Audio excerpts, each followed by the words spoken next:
الحمد للہ نحمدہ ونصلی علی رسولہ الکریم۔ آج ہم نے چھٹا پارہ پڑھا ہے، تو میں قرآن سامنے رکھ کے درس دیا کروں گا آئندہ، اس میں پھر زیادہ حصہ کور ہو جاتا ہے۔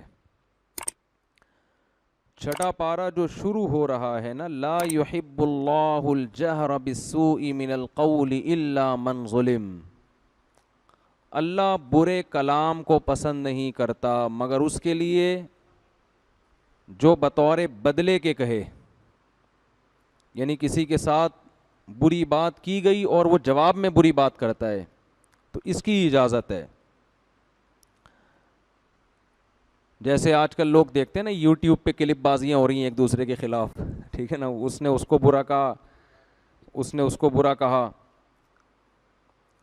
تو لوگ یہ نہیں دیکھتے کہ پہل کس نے کی ہے۔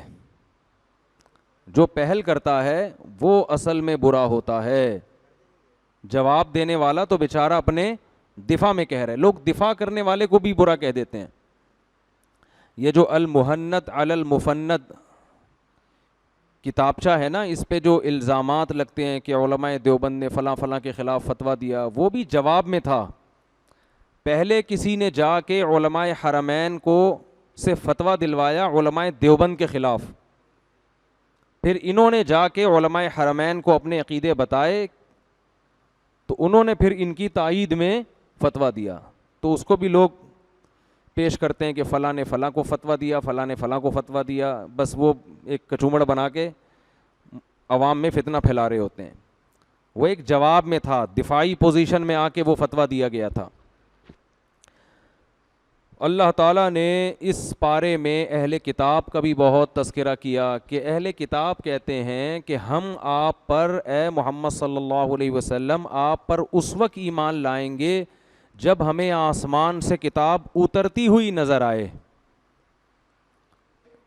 یہ مطالبہ کیا کرتے تھے یہود و نصارہ کہ ہمیں آسمان سے کتاب چاہیے اترتی ہوئی۔ ابھی تو کچھ ٹھش پش کریں نا تاکہ تھوڑا سا تو سیٹ ہو، فہد بھائی تھوڑا سا ٹھش پش کریں اس کو۔ آسمان سے کتاب اترتی ہوئی ہمیں نظر آنی چاہیے، پھر ہم یقین کریں گے کہ یہ کس کا کلام ہے؟ اللہ کا کلام ہے۔ تو نبی صلی اللہ علیہ وسلم ان مطالبوں سے غمزدہ ہوتے تھے، بیہودہ مطالبے ہیں، تو اللہ نے فرمایا کہ آپ غمزدہ نہ ہوں، انہوں نے اپنے پیغمبروں کو اس سے بھی زیادہ ستایا ہے، جن پر یہ ایمان رکھتے ہیں، جن کی کتابوں کو کتاب مانتے ہیں۔ پھر اللہ نے فرمایا فَقَدْ سَأَلُوا مُوسَىٰ أَكْبَرَ مِنْ ذَلِكَ، موسیٰ کلیم اللہ جن کو یہ پیغمبر مانتے ہیں، ان پر تو آسمان سے تورات اترتی ہوئی انہوں نے دیکھی تھی، ان پر تو ان کے 70 گواہوں نے کوہ طور پہ تورات اترتی ہوئی دیکھی تھی، تو اس پر انہوں نے بجائے ماننے کے اگلا مطالبہ یہ کیا کہ جو اللہ یہ کتاب اتار رہا ہے ہم اس اللہ کو اپنی آنکھوں سے دیکھنا چاہتے ہیں۔ سمجھ میں آ رہی ہے بات کہ نہیں آ رہی؟ اس سے ہمیں کیا پتہ چلتا ہے کہ جس نے نہیں ماننا وہ کبھی بھی نہیں مانے گا۔ اس سے ایک اصول پتہ چلتا ہے کہ مدعی کے ذمے اپنے دعوے پر دلیل پیش کرنا ہوتی ہے، وہ دلیل پیش کرنا اس کے ذمے ضروری نہیں ہے جس کا مطالبہ آپ کر رہے ہیں۔ بہت مشکل ہے آج کل مناظروں میں، بحث مباحثوں میں سب سے بڑا فالٹ پتہ ہے کیا ہے؟ اہل باطل کی سب سے بڑی علامت یہ ہے کہ وہ آپ سے اپنی مرضی کی دلیل مانگے گا، نفس دلیل پر گزارا نہیں کرے گا۔ اس کی چند مثالیں دے دوں خاندانی قسم کی ہے بھائی۔ عورتوں اور مردوں کی نماز کا جو فرق ہے نا، اس میں یہ کہتے ہیں حدیث دکھاؤ، ہم یہ کہتے ہیں اجماع امت سے ثابت ہے، دلیل ہو گئی نا۔ حنفیہ کا بھی یہ مذہب، شوافی بھی یہی کہتے ہیں، مالکیہ بھی یہی کہتے ہیں، حنابلہ بھی یہی کہتے ہیں۔ امام احمد بن حنبل امام بخاری کے استاذ ہیں، جو حدیث کے بہت بڑے امام، وہ بھی کہتے ہیں عورت کیا کرے گی؟ سمٹ کے نماز۔ حتیٰ کہ اہل حدیث جو 150-200 سال پرانے، وہ بھی یہی کہتے تھے کہ عورت کیا کرے گی؟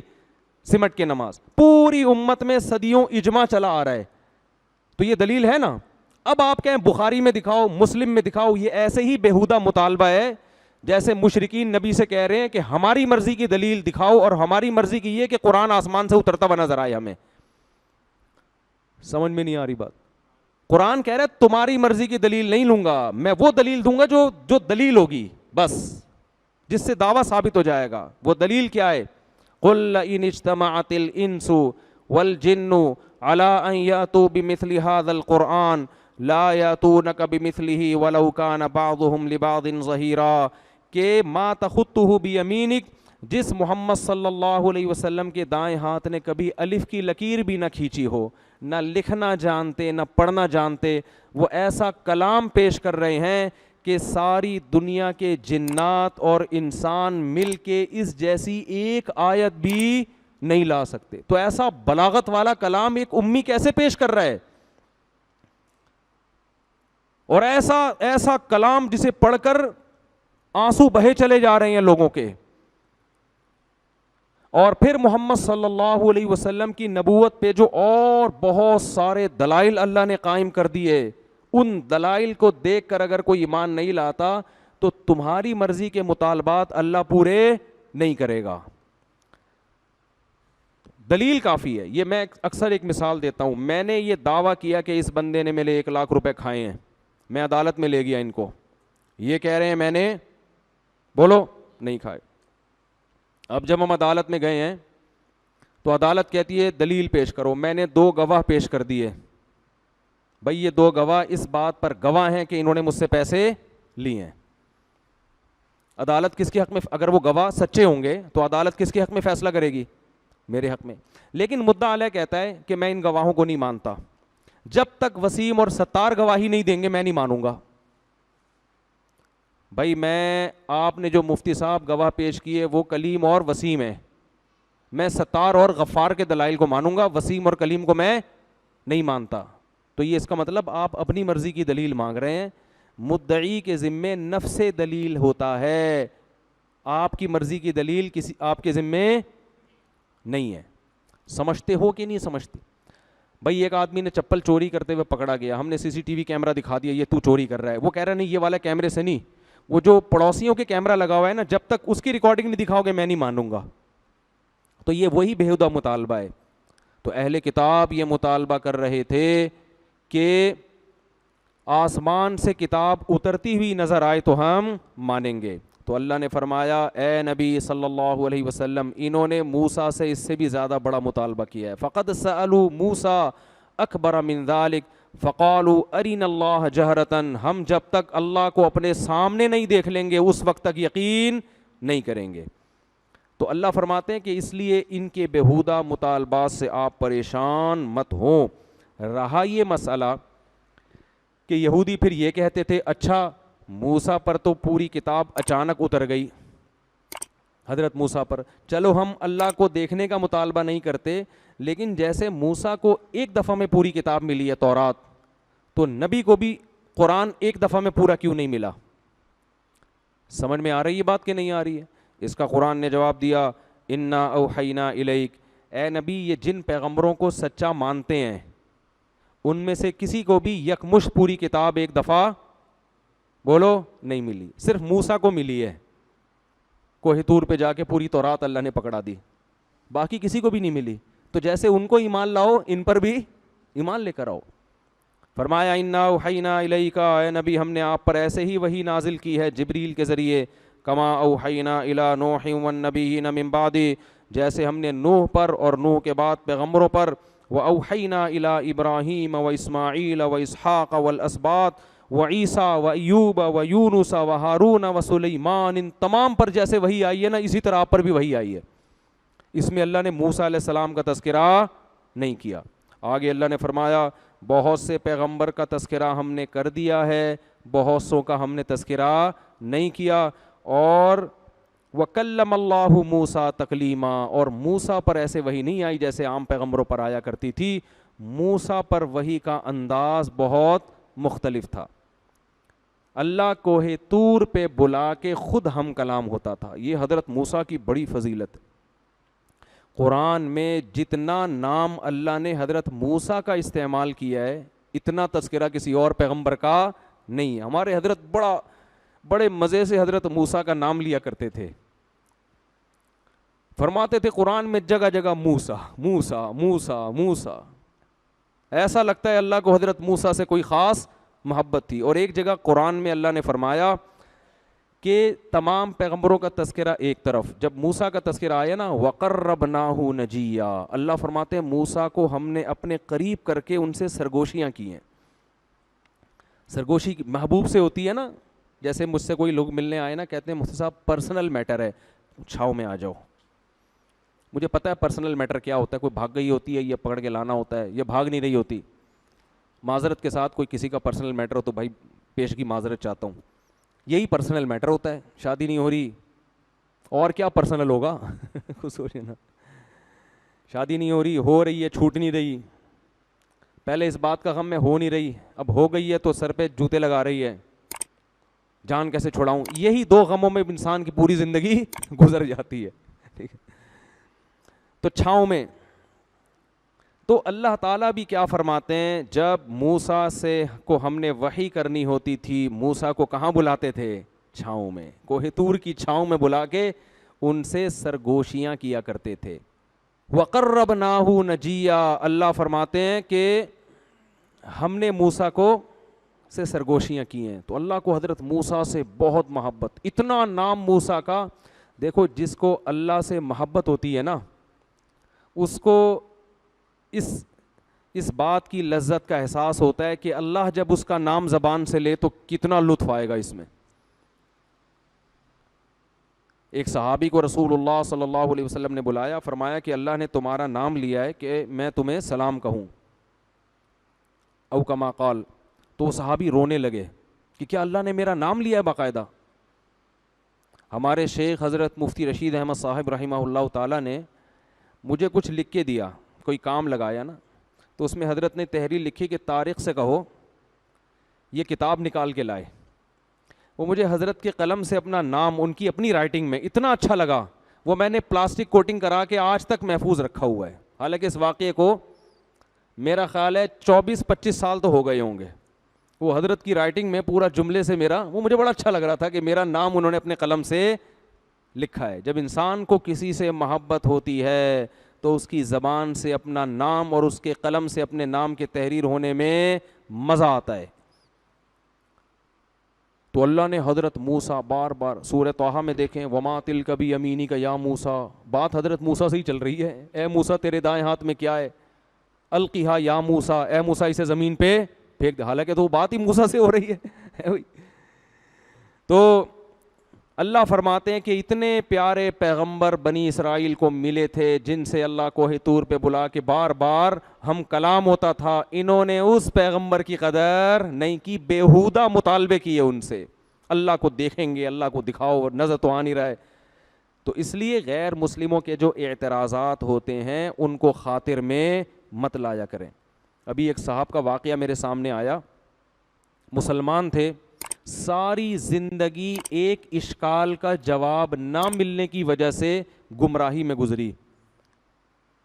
انہوں نے اپنا واقعہ بیان کیا ہے کہ میں کہیں بہت پہلے کی بات ہے، کہیں کسی غیر مسلم نے مجھ پر اعتراض کیا کہ تم مسلمانوں کے جو پیغمبر ہیں معاذ اللہ نقل کفر نباشت، وہ تو معاذ اللہ عیاش تھے، انہوں نے تو 9 شادیاں کی ہیں. بھائی یہ کیسے پیغمبر ہیں، یہ کیسے آخرت کے خوف رکھنے والے؟ کہہ رہے ہیں یہ اشکال میرے دل میں، اس اشکال نے ایسے وسوسے پیدا کیے کہ میں اسلام سے دور ہو گیا. حالانکہ ان کو چاہیے تھا کسی عالم کے پاس جا کے اپنے اس اشکال کو حل کر لیتے. انہوں نے کہا یار یہ تو بڑا اشکال ہے، 9 بیویاں رکھی ہوئی ہیں ایک ٹائم پہ، اور امت کو 4 سے زیادہ پر کیا لگائی ہوئی ہے؟ پابندی. اور پھر 9 سال کی عمر کی لڑکی سے بھی شادی کی، حضرت عائشہ سے. تو کہتے ہیں میرے دماغ میں اتنے وسوسے آئے نا کہ میری زندگی کس میں گزری؟ عیاشیوں میں. ساری جوانی عیاشیوں میں برباد کر دی، جو اصل عمر ہوتی ہے انسان کی بننے کی. لیکن اللہ کا فضل ہوا، کہتے ہیں میں نے کسی عالم کا کہیں بیان سنا، اس بیان میں وہ تذکرہ کر رہے تھے، انہوں نے مجھے اس کی پوری حکمت بتائی تو میرا دماغ صاف ہو گیا کہ یار میں خام میں گمراہی میں پڑا رہا ہوں. میں بھی ایک دفعہ ایئرپورٹ پہ تھا نا، ایک خاتون بڑی لبرل قسم کی، وہ آئیں اور مجھے کہنے لگیں کہ آپ مفتی طارق مسعود صاحب ہیں. میں نے کہا جی. ایک سوال پوچھنا ہے، آپ ناراض تو نہیں ہوں گے؟ پوچھ لیں. میرے گھر والے بھی ساتھ تھے. میں نے کہا پوچھ لیں. تو میں نے کہا, کہتی ہیں کہ میں نے تجربہ یہ ہے کہ جب مولانا ٹائپ کے لوگوں سے اس طرح کا سوال پوچھو تو وہ غصہ کرتے ہیں. وہ کیا کرتے ہیں؟ غصہ, اور گستاخی کا فوراً فتویٰ لگا دیتے ہیں کہ آپ تو نبی کے گستاخ ہو. میں نے کہا آپ بالکل آزاد ہو کے سوال پوچھیں, میں آپ پہ گستاخی کا فتویٰ نہیں لگاؤں گا. العیس سوال, حدیث میں آتا ہے کہ جو محتاج ہے نا اس کا تو علاج ہی سوال میں, اگر اس پہ سوال پہ پابندی لگا دو گے وہ بیچارہ کیسے, وہ گستاخی کے چکر میں ہی لگا رہے گا. اگر ٹھیک ہے سوال مہذب انداز میں ہونا چاہیے, الفاظ شائستہ ہونے چاہیے. تو ان محترمہ نے سوال یہی کیا جو ان صاحب نے کیا تھا کہ نبی صلی اللہ علیہ وسلم نے 9 بیویاں کیوں رکھیں, اور اتنی کم عمر لڑکی سے آپ نے نکاح کیوں کیا. یعنی یہ سوال میرے دماغ میں پک پک کے نا مجھے اسلام سے سوال نے دور کر دیا. میں نے ان سے کہا مجھے ایک بات بتائیں, اگر نبی صلی اللہ علیہ وسلم نے یہ کام معاذ اللہ عیاشی کے لیے کیا ہوتا تو عیاشی کی عمر 50 سال ہوتی ہے یا 25 سال؟ بولو نا, عیاشی کی عمر 50 سال ہوتی ہے یا 25 سال میں زیادہ عیاشی ہوتی ہے؟ 25 سال میں ہوتی ہے نا. 25 سال میں آپ صلی اللہ علیہ وسلم 40 سال کی عورت سے شادی کر رہے ہیں جو 2 دفعہ بیوہ ہو چکی تھی. نہیں آ رہی بات میرا خیال. ایک تو 25 سال میں کوئی عیاش آدمی 40 سالہ عورت کنواری سے بھی شادی نہیں کرے گا. کر کے تو دیکھو, ابھی پورا خاندان کاٹ کے پھینک دے گا آپ کو, اول تو خود ہی نہیں کرو گے. نمبر 2, 25 سال کی عمر میں 25 سال کی اگر بیوہ مل رہی ہو تو اس سے بھی کوئی شادی نہیں کرے گا. اور 25 سال کی عمر میں ایسی بیوہ جو 2 دفعہ بیوہ ہوئی ہو اور اس کی عمر 25 سال ہو, اس سے بھی کوئی شادی نہیں کرے گا. تو 2 دفعہ بیوہ ہوئی ہے. تو نبی ایسی خاتون سے پہلی شادی کر رہے ہیں 25 سال کی عمر میں جو بیوہ بھی ہے, 2 دفعہ بیوہ, اور عمر بھی کتنی ہے 40 سال.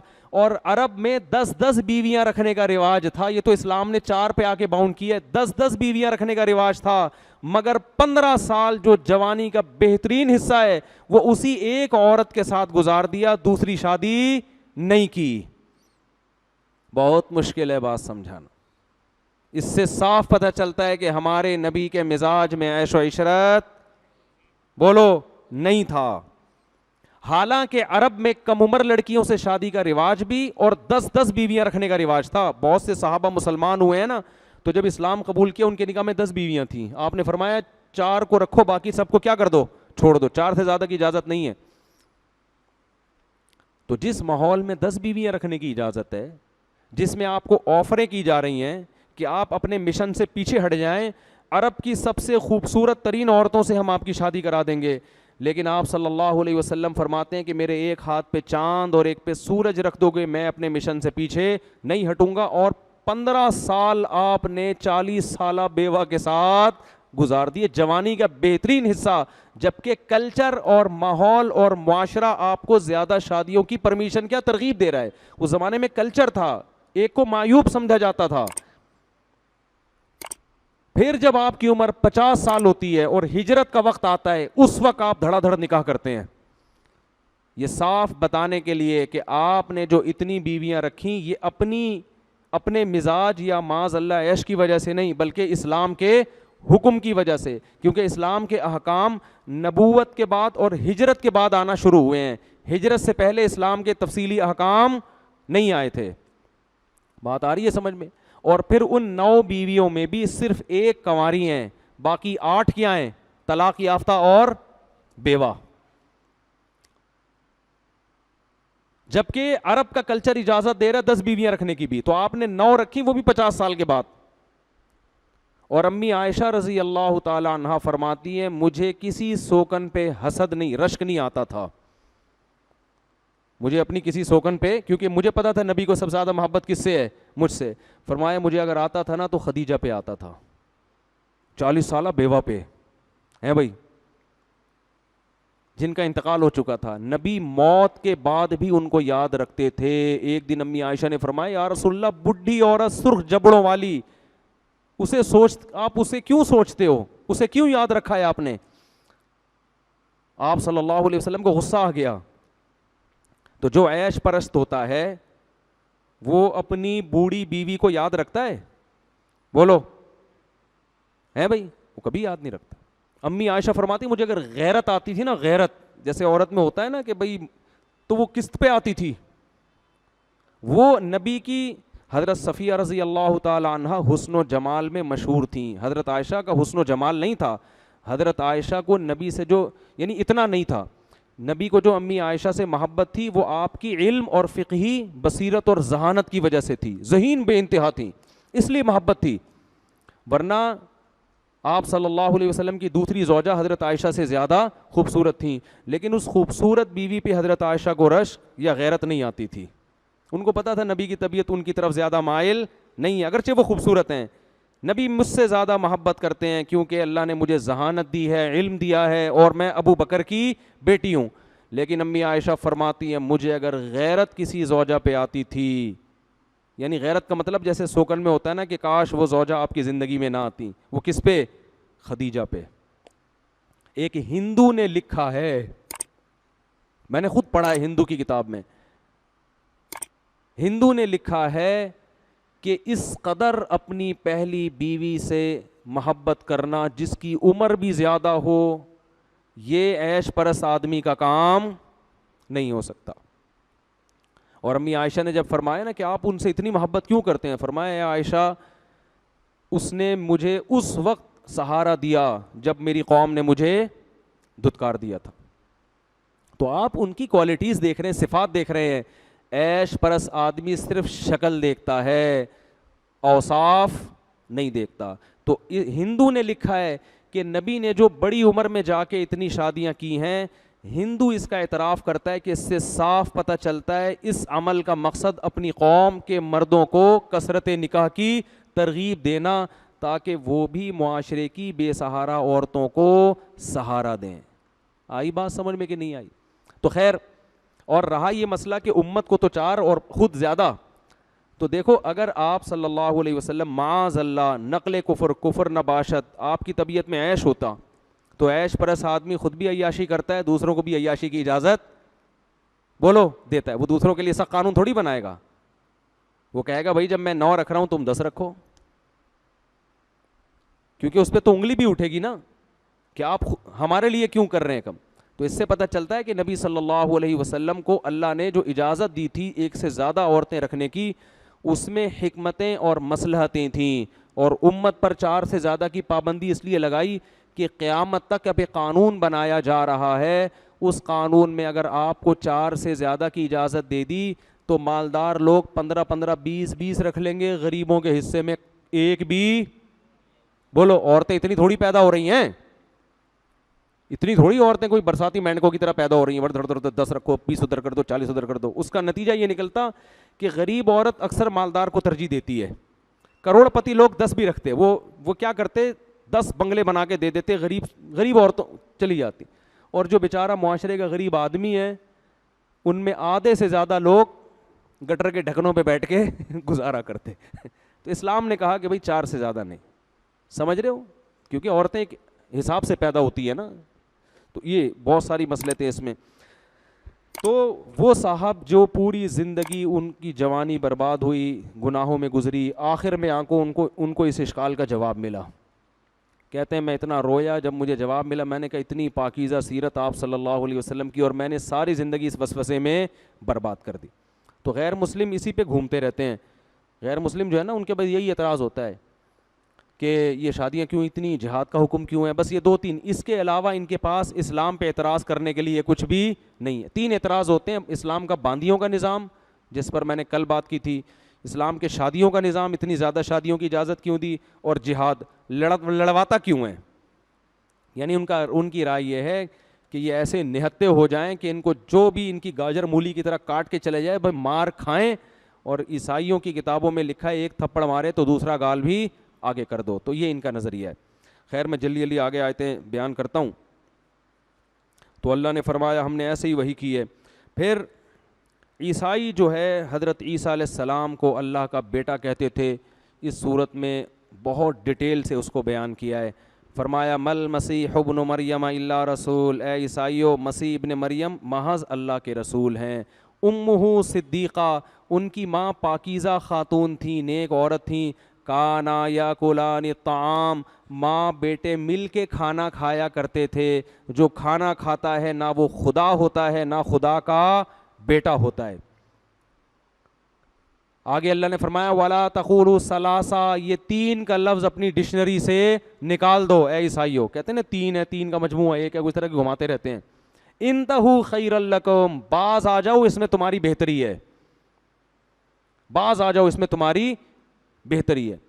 اور فرمایا وقال المسیح یا بنی اسرائیل، اللہ جو دعویٰ کر رہا ہے مسیح علیہ السلام کا بھی یہی دعویٰ تھا کہ اے بنی اسرائیل عبادت صرف کس کی کرو؟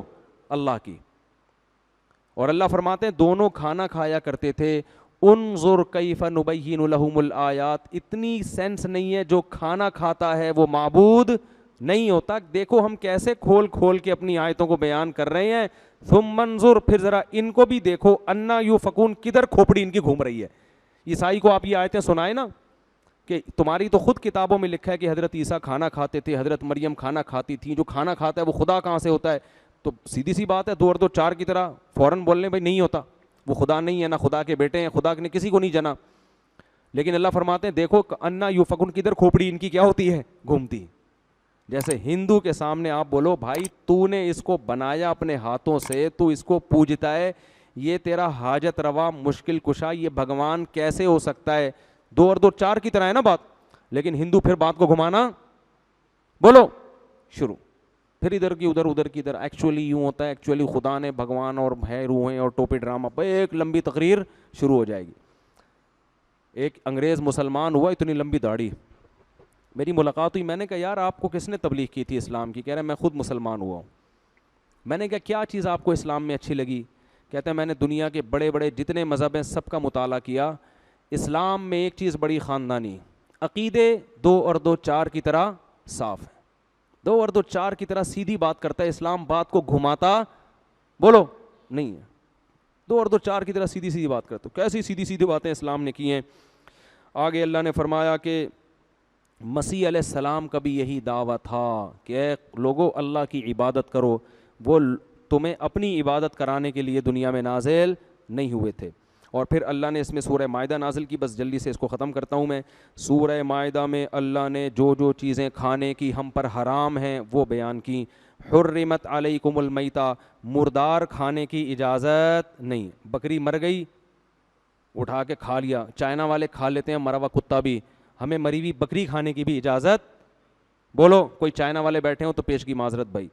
فرمایا والدم، خون کی اجازت نہیں ہے. انسان ہو تم، ہم خون نہیں پی سکتے، سمجھ رہے ہو؟ اور یہ جو اونٹ کا خون نکال رہے ہوتے ہیں نا گھٹنوں پہ ڈالنے کے لیے جوڑے، یہ بھی چھوڑ دیں. یہ خون ناپاک چیز ہے، استعمال کی چیز نہیں ہے. اکثر میں نے دیکھا خون کو اونٹ کو نہر کرتے ہیں لوگ، بالٹیاں لے کے کھڑے ہوتے ہیں پتہ نہیں گھٹنوں کے درد کے لیے. گندی ناپاک چیز ہے، چھوڑ دو بھائی اس کو اپنے حال پہ. اللہ فرماتے خون بھی تم پر حرام ہے. ولحم الخنزیر، خنزیر سور کا گوشت بھی حرام ہے. وما اہل لغیر اللہ بھی، جس جانور پر اللہ کا نام نہ لیا جائے، اللہ کے علاوہ کا نام لیا جائے، وہ جانور بھی حلال نہیں ہے. یہاں تو اللہ نے یہ فرمایا، دوسرے مقام پہ فرمایا جس جانور پہ اللہ کا نام نہ لیا جائے وہ بھی مت کھاؤ. اس سے پتہ چلتا ہے کہ جو یورپ میں مشینی ذبیحہ ہے یہ بھی حرام ہے. نئے نئے مفتی مارکیٹ میں آ رہے ہیں، ہر حرام کو نا کچھ نہ کچھ گھما پھرا کے حلال کر کے کھا جاتے ہیں. امریکہ میں، فرانس میں، آسٹریلیا میں آپ کو جدید مفتی ملیں گے غامدی صاحب جیسے، وہ کہتے ہیں کوئی بات نہیں، مشین پہ اللہ اکبر چل رہا ہے نا تو چکن ذبح ہو رہی ہے تو اللہ کا نام تو ہو گیا. جب قرآن کہتا ہے نا اللہ کا نام، اس سے مراد کوئی بندہ ہو پراپر طریقے سے اللہ کا نام لے، کیسٹ نہیں اس سے مراد ہے. اب بتاؤ ٹیپ ریکارڈ یہاں رکھ کے چلے جاؤ آپ، میں تراویح پڑھا رہا ہوں نا تو میں اپنی آواز میں قرآن پڑھ کے ٹیپ چلا کے چلا جاؤں تو نماز ہو جائے گی ہے بھائی؟ او بھائی بندہ کھڑا ہو آگے ٹھیک ہے نا، بندہ کھڑا ہو. اسی طرح یہ جو عرب ملکوں میں ایک اذان ہوتی ہے، باقی تمام مسجدوں میں ریکارڈنگ چلتی ہے، یعنی وہ تمام مسجدوں سے نشر ہوتی ہے. مجھے اس پر بھی اطمینان نہیں ہے. اذان شاعر اسلام میں سے ہے، ہر نماز کے لیے پراپر طریقے سے مؤذن کو حکم ہے کہ وہ اذان دے. انہوں نے شارٹ کٹ راستہ نکالا ہوا ہے، ایک اذان ہوگی وہی ہر مسجد سے نشر ہوگی. تو یہ مزیداری والا کام نہیں ہے، پراپر اذان ہونی چاہیے بھائی. ہر مسجد میں ایک مؤذن ہوگا جو لوگوں کو نماز کے لیے بلائے گا. تو مشینی ذبیحہ حلال نہیں. اللہ نے فرمایا کہ وہ جانور جس پر پراپر طریقے سے اللہ کا نام لیا جائے. یہ جو مرغی والے گٹکے منہ میں رکھ کے بیٹھے ہوئے ہوتے ہیں, ان کو بولا کرو گٹکا تھوک کے ذرا اس پہ اللہ کا نام لو مرغی ذبح کرتے ہوئے. اکثر میں نے بہت دفعہ میں نے دیکھا ہے اللہ کا نام نہیں لیتے, وہ بس مرغیاں ذبح کر رہے ہیں, منہ سے ان کو گٹکے کے پیسے خرچ ہوئے ہیں نا, تو وہ منہ سے نکالیں گے نہیں وہ. تو ان کو ٹریس کیا کریں, کیونکہ اگر جانور پر جان کر اللہ کا نام چھوڑ دیا وہ جانور کیا ہے, مردار ہے. تو یورپ میں, امریکہ میں, ان ملکوں میں جب رہیں تو مشینی ذبیحہ مت کھایا کریں. لوگ مجھ سے یہ کہتے ہیں کہ بھائی ضرورت ہے, مجبوری ہے, کیا کریں. بھائی مجبوری, قرآن نے جس مجبوری کو مجبوری کہا ہے نا, وہ مجبوری ہے کہ جب آپ بھوک سے مرنے لگیں اور آپ کے پاس, آپ کو یقین ہو کہ اب ایک لقمہ نہیں کھایا تو مر جاؤں گا میں. تو جب ایسی کنڈیشن آ جائے نا کہ ریگستان میں کہیں صحرا میں پڑے ہوئے روح نکل رہی ہے, تو پھر جو ملے, کتا بھی ملے منہ میں آ کے ڈال دیا جائے گا آپ کے, وہ جائز ہو جائے گا آپ کے لیے. تھوڑی دیر کے لیے انسان یعنی چھوڑیں, وہ کتا پن جو ہے نا دکھا دے وہ.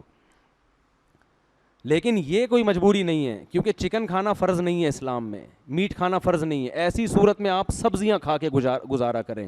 سمجھتے ہیں کہ نہیں سمجھتے؟ تو حرام کو بڑی ڈھٹائی کے ساتھ لوگ وہاں جا کے کھا لیتے ہیں کہ یار کیا کریں. ایکچولی ہمارے ایک رشتہ دار گئے وہاں لندن میں, میں نے کہا وہاں تو چکن بڑی مشکل سے ملتی ہے. اس وقت تو بہت مشکل تھی. انہوں نے کہا یار ہم احتیاط کرتے تھے, اب جس حد تک ہو سکتی تھی, اگر نہیں ہوتی تو پھر کھا لیتے, اب کیا کرتے. ایسا تھوڑی ہے بھائی, اللہ نے اجازت نہیں دی ہے. تو جس جانور پر اللہ کا نام نہ لیا جائے وہ سور کی طرح کیا ہے, حرام ہے, چاہے وہ دیکھنے میں کتنا اچھا لگے.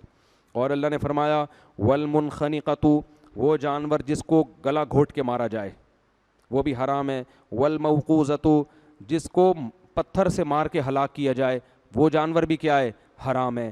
اسی وجہ سے بر صغیر کے علماء کہتے ہیں کہ گولی کا شکار بھی حلال نہیں ہے اس آیت کی روشنی میں,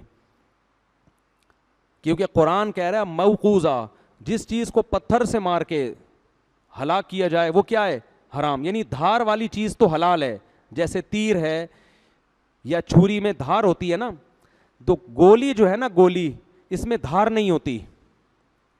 یہ جو آر پار ہوتی ہے یہ دھار کی طاقت سے نہیں ہوتی بلکہ پھینک کی طاقت سے ہوتی ہے. تو یہ بھی پتھر ہی کے حکم میں ہے. پتھر کبھی پتھر کا ہوتا ہے, کبھی لوہے کا بھی ہو سکتا ہے وہ. تو قرآن نے کوئی فرق نہیں کیا. یعنی آپ کسی جانور کو کھینچ کے پتھر ماریں اللہ اکبر کہہ کے, وہ پتھر اس کے آر پار ہو جائے گا, اس سے خون نکلے گا, پھر بھی وہ جانور حلال نہیں ہوگا.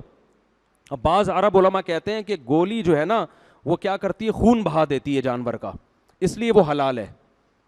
ہم یہ کہتے ہیں کہ قرآن نے کہا پتھر سے مارا ہوا جانور حرام ہے, اس میں قرآن نے کوئی شرط بیان نہیں کی کہ اس کا خون نکلے یا نہ نکلے. تو گولی میں کیا ہوتا ہے کہ پتھر آپ ہاتھ سے پھینکتے ہیں, اس کی اتنی طاقت نہیں ہوتی کہ آر پار ہو جائے. گولی ایک ایسا پتھر ہے جس کے لیے آپ ایک اسلحہ استعمال کرتے ہیں. ایسا ہی ہے جیسے اس کی نال میں پتھر رکھ کے فائر کر دیں یا کلاشن کوف کی گولی رکھ کے فائر کر دیں, حکم پہ کوئی فرق نہیں پڑے گا. ہاں کلاشن کوف کے آگے کوئی یعنی کوئی ایسی بندوق ہو جس کے آگے دھار ہو, یعنی تیر لگا ہوا ہو, بلیڈ لگی ہوئی ہو, اس سے اگر بسم اللہ اللہ اکبر پڑھ کے فائر کریں گے, وہ اگر آر پار ہوگا اور اس سے خون نکل جائے گا جانور کا, تو وہ جانور کیا ہو جائے گا, حلال ہو جائے گا. دھار والی چیز جانور پہ لگنا ضروری ہے, جو پھینکنے کی طاقت کی وجہ سے اندر جاتی ہے اس سے جانور حلال نہیں ہوتا. یہ دور اباحت پسندی کا ہے, لوگ آسانیوں کی طرف جا رہے ہیں. تو جب پرندوں کا شکار کرنے جایا کریں, جانور کا شکار کرنے جایا کریں, تو اگر آپ نے گولی سے شکار کیا ہے تو اگر ذبح کرنے کی نوبت نہ آئے تو وہ جانور مت کھایا کریں, اس کو کیا کر دیں, چھوڑ دیں, وہ حرام ہو گیا. ہاں آپ نے گولی سے شکار کیا, قریب گئے, جانور تڑپ رہا ہے, آپ نے اس کے مرنے سے پہلے اس کے گلے پہ چھری پھیر دی تو وہ جانور کیا ہو جائے گا, حلال. ہاں یہ ضرور ہے کہ اگر آپ نے گولی کے بجائے تیر سے شکار کیا, ارطغرل کے ڈرامے دیکھ دیکھ کے آپ کو تیر اندازی کا شوق پیدا ہو گیا, تیر سے, اب مزہ بھی تیر کا ہے, ایسا شوں کر کے جاتا ہے, یا آپ کے پاس کوئی ایسی بندوق ہے جس کے آگے تیر لگا ہوا ہے, یا ایسی گولی لگی ہوئی ہے جس کے آگے بلیڈ ہے, جس کے آگے کیا ہے, بلیڈ ہے, تو پھر جب آپ اس سے شکار کریں گے بسم اللہ اللہ اکبر پڑھ کے, وہ شکار اگر جانور کو, وہ تیر اگر جانور کو لگے گا تو اس میں فوراً آپ پر لازم ہے کہ آپ جانور کی طرف بھاگیں اور وہ تیر آپ نے پھینکا اللہ اکبر پڑھ کے. آپ جیسے ہی جانور کے قریب پہنچے پتہ چلا جانور کا انا للہ ہو چکا ہے, تو بھی وہ جانور حلال ہے. سمجھتے ہو کہ نہیں سمجھتے ہو؟ تو بھی وہ جانور کیا ہے آپ کے لیے؟ حلال. لیکن آپ قریب گئے, دیکھا کہ ابھی تڑپ رہا ہے اور آپ نے اسے ذبح نہیں کیا, پھر وہ جانور آپ کے لیے حلال نہیں ہے. تو یہ احکام سمجھ لیں. والمتردیۃ, وہ جانور جو پہاڑی سے گر کے ہلاک ہو وہ بھی. والنطیحۃ, ایک جانور نے دوسرے جانور کو مار کے ہلاک کر دیا وہ بھی حرام ہے. میں جب ساؤتھ ادھر تنزانیہ میں تھا تو وہاں پتہ ہے کیا ہوتا ہے, شیر آتا ہے نا, کسی زیبرے کا شکار کیا اس نے, اسے گرا دیا, تو وہاں مسائی قوم کے لوگ کیا کرتے ہیں, ڈنڈے لے کے آتے ہیں, شیر کو مار کے بھگاتے ہیں, اور وہ اس کا زیبرا یا جو بھی ہرن ویرن گرایا وہ کھینچ وہ لے جاتے ہیں. اس وقت مجھے اندازہ ہوا کہ اسلام نے کیسے پیارے احکام دیے ہیں یار. اسلام کہہ رہا ہے جانور کا شکار تم بولو نہیں کھا سکتے. اب بظاہر اس حکم کی حکمت سمجھ میں نہیں آتی, بھائی شیر نے تو دانتوں سے پکڑ کے خون بھی بہا دیا نا, گویا ذبح ہی کر دیا. اللہ کہہ رہے ہیں نہیں, یہ انسانیت کے لیے گری ہوئی حرکت ہے. یہ بہت وہاں دیکھ کے لگ رہا تھا یار تم انسان ہو یا کتے ہو, کیا کر رہے ہو. یہ شیر نے اپنے لیے شکار کیا ہے, وہ جانور مرا ہوا ہے اور آپ اسے گھسیٹ کے ہے بھائی لا کے کھا رہے ہو. بہت گھٹیا حرکت لگ رہی تھی. اس وقت میں کہہ رہا تھا الحمدللہ الذی علی نعمت الاسلام, تمام تعریفیں اس اللہ کے لیے جس نے ہمیں کیا بنایا, مسلمان. یہ بہت اخلاق سے گری ہوئی حرکت لگتی ہے. تو یہ بھی نہ کیا کریں کہ جانور نے کاٹا ہوا ہے ٹھیک ہے اور آپ اٹھا کے لے. بلی نے کبوتر پکڑ کے دبوچا مارا, آپ نے گواڑے بلی کو بھگا کے کبوتر کھانا شروع کر دیا آپ نے, سبحان اللہ. تو فرمایا وما ذبح علی النصب, جو مزاروں پہ بکرے ذبح ہوتے ہیں اللہ فرماتے ہیں وہ بھی مت کھایا کرو. لنگر کے نام پہ وہ بزرگوں کی تقرب کے لیے جانور ذبح ہو رہے ہوتے ہیں, اس کو بھی ہمیں کھانے کی اجازت نہیں ہے. یہ جو مزاروں پہ جا کے کھا رہے ہیں نا لوگ, وہاں بکرے کٹ رہے ہوتے ہیں, یہ شرک, یہ بھی شرک ہے نا, اس بزرگ کے لیے کٹ رہے ہوتے ہیں, یہ بھی کھانے کی اجازت نہیں ہے. اور اللہ نے فرمایا کہ ہاں تم جو کتوں کے ذریعے شکار کرتے ہو وہ شکار اللہ نے تمہارے لیے حلال کر دیا ہے, بشرطے کہ کتا سدھایا ہوا ہو. کوئی بھی جانور جس کو آپ نے سدھا دیا, سکھا دیا, اتنا ٹرین کر دیا کہ اب وہ اپنے لیے شکار نہیں کر رہا بلکہ کس کے لیے کر رہا ہے, آپ کے لیے کر رہا ہے. تو اللہ فرماتے ہیں کہ بسم اللہ پڑھ کے اگر وہ جانور کو تم نے چھوڑا ہے جنگل میں اور وہ جانور تمہارے لیے شکار کر کے لاتا ہے تو تمہیں وہ شکار کھانا جائز ہے, کیونکہ اس نے اپنے لیے نہیں کیا. تو یہ کتے یا کوئی بھی جانور جس کو سدھا لیا گیا ہو نا, اس میں یہ اصول ہے. کتوں کو بھی سکھایا جاتا ہے, بعض کو شکار سکھایا جاتا ہے, بہت سارے جانوروں کو. تو کتے کا حکم یہ ہے کہ اگر آپ نے اس کو شکار سکھا دیا, آپ نے جانور پر بسم اللہ اللہ اکبر پڑھ کے کتا چھوڑا, کتا اسپیڈ میں تگڑ تگڑ تگڑ تگڑ جا رہا ہے بھائی, اور اس نے جا کے ہرن کو اڑنگی دے کے گرایا, تو آپ پر لازم ہے کہ آپ بھی اپنی اسپیڈ کتے کے قریب قریب بولو کر لیں. اب جب آپ وہاں گئے, کتے نے گرا دیا, اگر کتے نے اس میں سے ایک نوالا بھی کھا لیا تو اب وہ آپ کے لیے جانور حلال بولو نہیں ہے, کیونکہ یہ اس کا مطلب یہ کتے نے کتا پن کیا ہے اس دفعہ, یہ اس نے آپ کے لیے نہیں بلکہ بولو بھائی یہ ابھی صحیح طرح سیکھا ہی نہیں ہے. خود اگر ایک نوالا بھی کھا لیا نا تو یہ کتے نے کیا کیا اس دفعہ, کتا پن دکھایا پورا ٹھیک ہے, ابھی یہ سیکھا نہیں ہے. تو اگر اس نے نہیں کھایا, آپ کے لیے پکڑا ہوا ہے, تو اگر وہ مر بھی گیا نا اس دوران شکار, تو وہ بھی آپ کے لیے کیا ہے, حلال ہے. اس لیے کہ کتے کے جو نوکیلے دانت ہیں وہ تیر ہی سمجھے جائیں گے. گویا کتا آپ نے پھینکا ہے تو تیر پھینکنے کا ایک یہ بھی طریقہ ہے, ٹھیک ہے نا, یہ بھی جانور آپ کا ایک آلے کے طور پہ کام کر رہا ہے. تو کتے نے جو دانتوں سے اس کو پکڑ لیا تو یہ جانور کس کے آئے. لیکن یہ ضروری ہے کہ آپ کے پہنچنے سے پہلے جانور مر چکا ہو. اگر آپ قریب گئے اور جانور زندہ تھا تو پھر آپ پر فوراً اس کو ذبح کرنا لازم ہے. ذبح نہیں کیا تو پھر یہ حلال نہیں ہوگا. سمجھتے ہو کہ نہیں سمجھتے؟ بعض کا بھی یہی, بعض کے بارے میں علماء کہتے ہیں کہ اگر بعض نے تھوڑا سا اس میں سے خود بھی کھا لیا تو بھی وہ حلال ہے, کیونکہ بعض کو اتنا ٹرین کرنا ممکن ہی نہیں ہے کہ وہ ایک نوالا بھی نہ کھائے, کیونکہ کتے کو تو چترول لگتے ہیں تو سمجھ جاتا ہے, بعض کو 2-3 چترول لگ گئے تو مر جائے گا بیچارہ ٹھیک ہے نا. تو وہاں ضرورت کی وجہ سے اتنی گنجائش ہے اس کی. یہ کچھ احکام تھے.